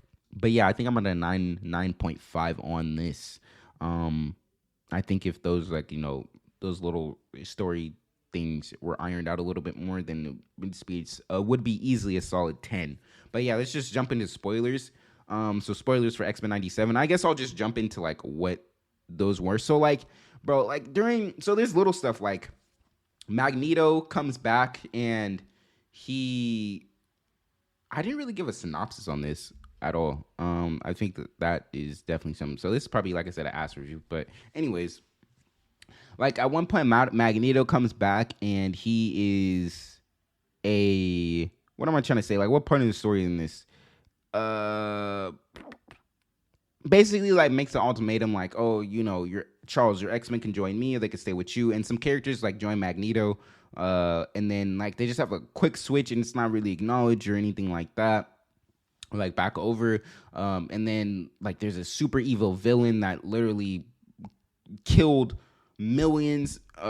Is it millions? I don't know. Fucking a large population of the mutant population. So, and like, out of all the characters that you're trying to reason, or that it was like they were trying to reason with him at the end, and it just didn't like really translate well to me. It's like, bro, if you don't just kill this fucker, yeah. So it's little stuff like that, and just like yeah, it just moved a little bit too fast. Which is good and it's not good. I feel like it adheres to what came before it, and it pays homage to that, and it does it well in that sense. But it's just like, damn, bro, I just wish we got a little bit more breathing room, What else? Spoilers. Fucking Wolverine gets the adamantium ripped from his body. That was pretty goofy. Oh, see, it's like little stuff like that, bro. It's like they put Logan on the team where you're about to, because like there was like two teams or something. They're gonna go. I forgot who the second team was fighting. But you put Wolverine on the team with the person that can control fucking metal. That's not too smart of you, buddy. It's like stuff like, so I'm saying like that situation definitely could have occurred more naturally. Like it's like I feel like it would have been a no fucking brainer to not put Wolverine on that team. And also I guess in the animated series, like the original one, Magneto never uses powers on Wolverine, so like never threw him around or anything of that nature. And so yeah. Oh, I really loved like the first two episodes. So I did rewatch those ones like when the show was airing because I liked them so much. What was those? It was like, oh yeah, when Magneto like went to the UN and like had that speech, and when Storm lost her powers, I feel like that was a super super strong moment. Really like that. When Magneto fucking with Gambit dies, like that whole Genosha thing, just Magneto protecting Leech, and what are those guys have a name, like their group? I forgot what they're called. But when he's protecting Leech, and then later when he's like, yeah, I was saying everything was gonna be all right, and then I watched his skulls vaporize from his tiny skull. Or would I say skull? I watched his eyes vaporize out of his tiny skull. Like, Jesus, like, I love the dialogue in the show. It's like I said, it's so grandiose and it's so Shakespearean in a way. Again, probably not the right descriptor, but yeah, you know what I mean though. It's just so like so theatrical. I think that's the right word for it. Let's see. Just everything with Cyclops, bro. I loved like the way his power. I said this already, but I love the way his powers worked and everything, and like the way they showcased them. I love the way they showcased like a majority of the people's powers, and I love like Jubilee gets her shine and shit like that. And I didn't really know about her powers. I didn't know what they were really, but apparently like she's detonating explosives at a subatomic level, and so it just like kind of looks like fireworks, but it's a little bit more than that. And so is I don't know. Did Jubilee get up in some crazy feats in the comics and stuff? So that's interesting to get into once I get there. Because that just seems like super OP. Detonating shit at a subatomic level. Like I feel like you can do some crazy shit with that. But yeah, like Gambit sacrificing himself, and how did they beat? Oh, did Gambit do it? Did he blow up the whole thing when he touched it? Yeah, I think he beat the Simpson thing. Yeah, this is gonna be just a very solid rewatch, bro. Just going through this, I'm definitely gonna do that. Maybe make a video. I'm not sure. Maybe yeah. Let's see. Is there anything else to say? There probably is. I liked all the characters in this pretty much. Love Beast, his action, and I loved how they incorporate his smarts and stuff in his action, like constantly taking over Sentinels and stuff, and things like that. I love what this sets up for the future, and like everyone getting transported to different time periods and whatnot. 3,000 years in the past, 3,000 years in the future. Shit like that.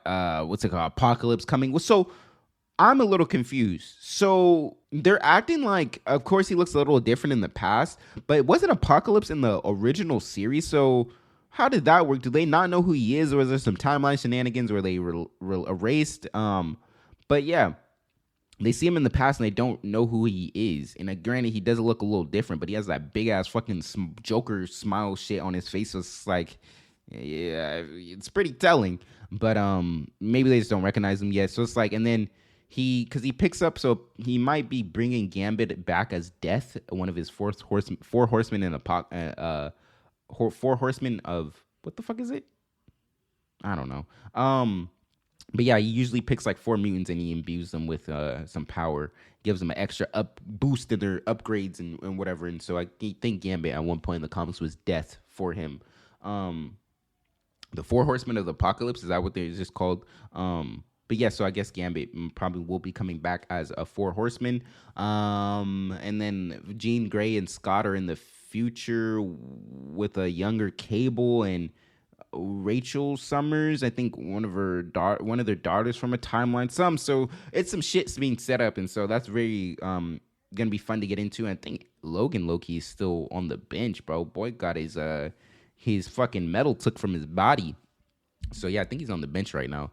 I don't think he got transported to any specific timeline. And then I like this little stuff with Morph and him and whatnot. It's seeming like will they, won't they a little bit, or Morph confessing his feelings to Logan as Jean Grey as he is trying to he's on a timeout on his deathbed and whatnot. Not his deathbed but he's gravely injured. And why is his body? So that happened in the comics. Did it take a bit for his body to heal from getting the adamantium ripped? Because from my knowledge, and could be wrong, the adamantium in Wolverine's body slows down his healing factor. So constantly battling against like metal poisoning and stuff.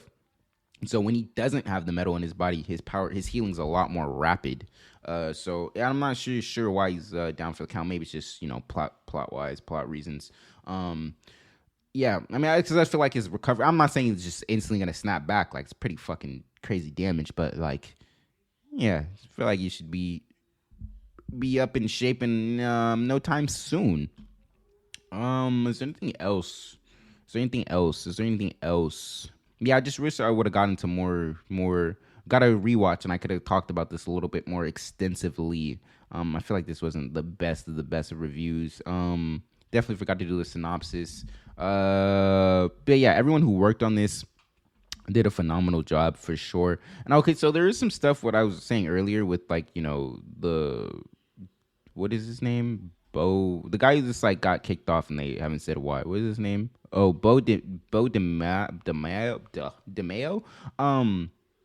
Yeah. So apparently there's going to be a new head writer of season 3, and this Bo did have some stuff for season 2, like overall structure and whatnot, and they're gonna run with that for the most part. But it's not even saying, oh, I want him back, but I guess it's gonna be interesting to see how drastically the storytelling changes for season 3, and will we be able to notice that? Because I just feel like it's I am like, if he's a bad character, definitely fucking kick him out and get someone else on board. But it's just like, you start with this specific, because I guess a lot of smaller details in like the direction of stuff and like the animation, some like various animation cues, and not cues probably, but like little stuff that really, at least for me, like little details are people get attached to and end up really making the show great, were like kind of from him. And so it's like you have this vision for maybe these 1 or 2 seasons, like is that stuff going to drastically change for season 3?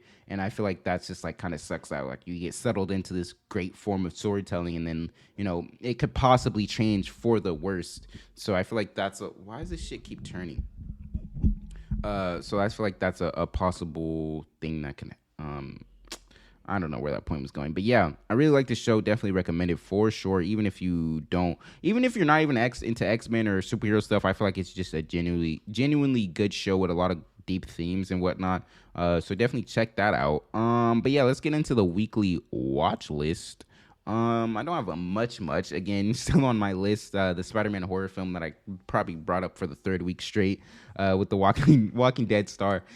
I keep saying, bro, it's a couple minutes. I think I have some. I think I have to get it ready for agenda review, so maybe I won't watch it. But actually, let me look it up right now to see how long it is, bro. What is it called?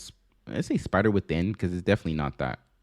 Where's my weekly watch list? It's called The Spider. Yeah, it's only 9 minutes. So 4 weeks ago, wow, 4 million views in 4 weeks. That's pretty good. So yeah, I got to check that out still. And then Ian, I'll say that for the music shit, but I picked up Batman Dark Victory. It's like a continuation of Batman Long Halloween. Is that what it's called? Long Halloween or something? But I really like that story. A really interesting art. It made me put really in perspective of how the villains feel about Gotham, and like why, like the war for it, and like it just put that in perspective, and like their mindsets going in, how they feel about the city, and how entitled to the city that they like, why they feel that, why, but not necessarily why, but more into that mindset that I was kind of didn't get before. But yeah, Batman Dark Victory has like Robin in it, and I've been always see this panel of Joker laying on the ground with like some very like cartoon looking teeth, and Robin with a crowbar and looking proud and shit. So yeah, I've only got a couple pages in, but definitely gonna finish that up. And then Ultimate X-Men caught back up with that a little bit. I read not season 2. I reread issue 1, and then I'm like halfway through issue 2, and then I picked up issue 3 physical, and so I'm gonna get into that. Might make a quick video on that because I don't see a lot of people talking about that. And it's a really good story. It's dealing with some deep themes, and gonna be interesting to see them explore through this character. And then I checked out the Book of Clarence, something I've been came out last year and wanted to check out, but I think it had a very limited movie run, and I just didn't get around to seeing it, and it's popped up on Netflix this past week. Yeah, I was checking out. I think I'm like a little over halfway through it. Probably gonna finish it tonight, but I was really liking it a lot. Love it's shot very well, very interesting. Shots of what am I trying to say? Just like it's just very interesting framing and stuff and whatnot, and the action and stuff that they show in it, it's shot really interestingly. And then I'm gonna check out the Sympathizer. I brought this up, and what did I miss at the start of the show? But have I been reading any comics beside? I brought that up already, the comics. But yeah, some quick music shit. Ian, he released his album, and it's called Valedictorian, and I'm really liking it a lot.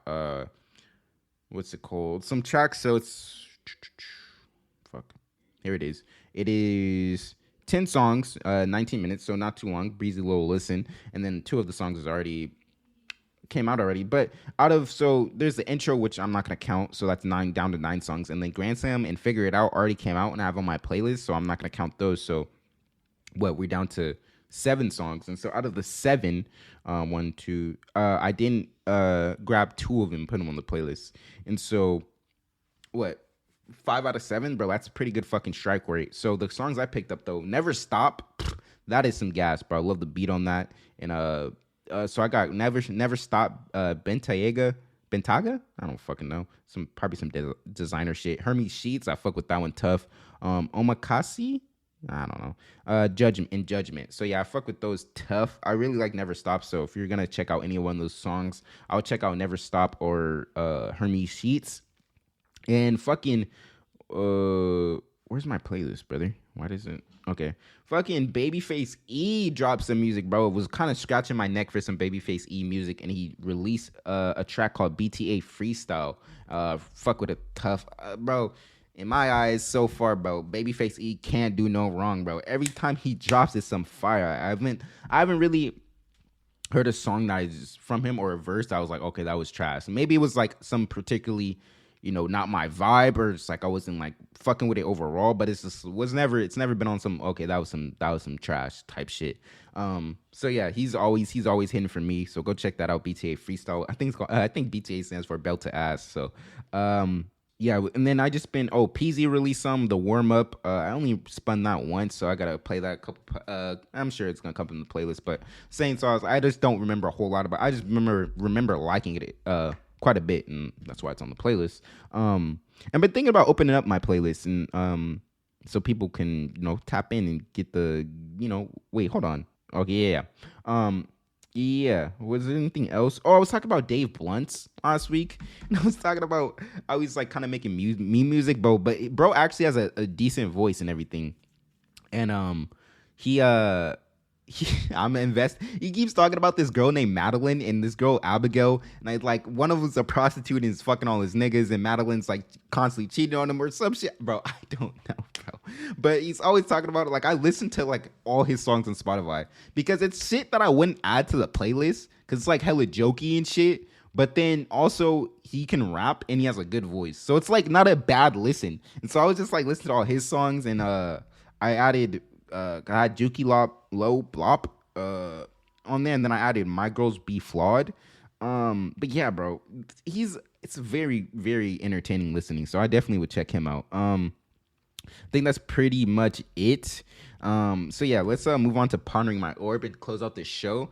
So last week I was talking about going through a crazy breakup, but I got my shorty back.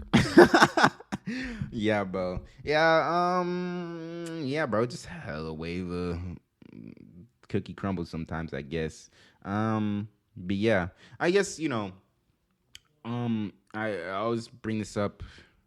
I just really want to be a lot more disciplined and just to get where I'm going, and just gonna take a lot of discipline. And I think I've been doing all right, but I just could definitely be doing a lot better. And just I think one mindset. I think going. I brought up mindset before. It's just having the right mindset. Oh, I didn't even give the fucking rundown for Pondering My Orb. Sorry, so if you're new here, but basically I just like to I record these Sundays, and I try to release on Monday morning, but basically just try to get into the right mindset for the week, and get on the like I just said, right mindset for the upcoming work weekend, so you could tackle it at full strength or whatnot. And I like to reflect on things I need to improve or stuff like that, and hopefully in my reflection ponder my orb. I like to ponder my orb, and hopefully in that pondering it makes you ponder about some of the stuff going on in your life, and maybe you can grab a couple nuggets that you could apply to your own situation.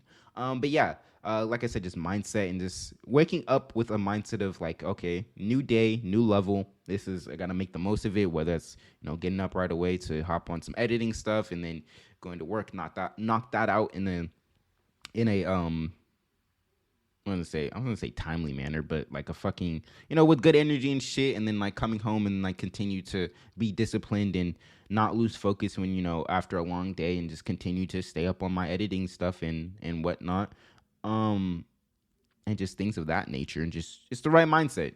So that's I guess my thing for the week. And I have been sloughing on Pondering My Orb for these past couple weeks. It's just I don't know, it's just kind of, it just hasn't really changed, but I've just been trying to perfect what I've been saying and whatnot. And so I apologize on that tip with the Pondering My Orb. But yeah, what was I gonna say? Yeah, so follow me on. Yeah, my mind's just trying to wrap things up. Follow me on the socials. Follow this podcast on Twitter and links will be below. I was gonna say it's called What Did I Miss Podcast, but it has a different at name. It's like DS2 Smooth YouTube, YT, because it was my YouTube account for my Twitter account for my YouTube, but it's I don't post enough to have a YouTube Twitter account. So it's I post way more frequently with the podcast. So I was I'll switch that over, and then follow the TikTok and stuff or Instagram, and that's where I post edited clips of this podcast. I try to make them funny and whatnot, but it just adds a little bit to them, and just for promotion stuff. So, and then it's also good to follow the socials for this podcast and stuff, so you'll get updates if episodes delayed a couple days, or episode for that week, no episode for the week, which I try to do episode every week, whether I do post it late or not. I do try to do episode every week, so there's not many times that I will miss a episode. Only times I missed episodes so far was when I was really sick, and then when my mic broke. Literally, as I was about to sit down and record, I found out it was broken. So yeah, I try to stay on top of it, but sometimes, again, just last week, Pondering My Orb, trying to cut out the excuses, and so there really just shouldn't be an excuse why these don't drop every Monday morning if there's if everything is going fine considerably. But yeah, so follow the socials, and I'm much more active on Twitter than any other social. So follow my main Twitter, where I actually post from myself, and it's not through the fucking podcast account, at DS2 Smooth. Link will be below. And check out the main YouTube channel though, at DS2 Smooth. Definitely gonna try to gear up and post more frequently on there. And I just kind of, bro, I don't. It just takes a while for me to cook in the way I want, and I just don't want to sacrifice quality or quantity for quality. Wait, no, quality for quantity. And it's just finding that balance of it's something I can pump out quickly, but it's something that I'm still proud of. And maybe I do need to drop that proudness for a moment while I do build up my subscribers and my supporters and stuff. And so maybe you just gotta focus on volume and getting my name out there, and then I can scale it back and go back to quality and stuff. But yeah, just finding ways so I can just maximize some more content. And so yeah, I feel like, bro, I got the sauce, bro. Just need to stay consistent, get it out there, to be honest. But yeah, that's it for this week. I hope everyone has a solid week. And everything like that. Get what you need to get done. Hit the grind, hit the ground running, hit the grind hard. Tackle, handle your shit, bro. Handle your shit. That's all I really gotta say. I'm gonna handle my shit, and I expect you to do the same, man. So that's it for this week. Wait, hold on. What's next week? I think next week's Loki Furiosa, so pretty exciting about that. If it's not, we'll just do a topic episode, or there might be some shows wrapping up. Not sure, but yeah, we will get into that next week. And so I hope everyone has a great week, and twos.